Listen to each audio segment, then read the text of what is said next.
Assalamualaikum guys, welcome back to the Zizek channel.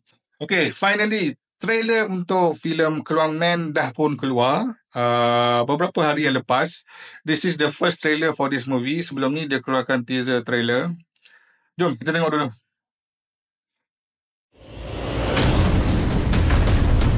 Keluang Man trailer. Alah, crash lah Start je dah pula. kelakar. Kepada semua peminat setia Keluang Man, dari lubuk hati kami yang paling dalam, terima kasih. Sokongan anda sejak hari pertama begitu bermakna. Thank you luar speech biasa. kepada fans. Seperti diwawakan Honoring the fans. dan Okay, good. persembahkan trailer Keluang Man. Kita enjoy. Lah. Aduh. Ish.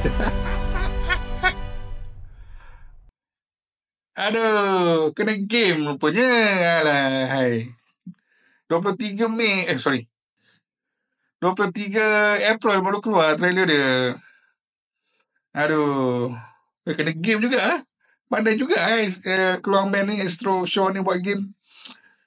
Aduh. Aku dah excited lah nak tengok trailer dia. Aduh.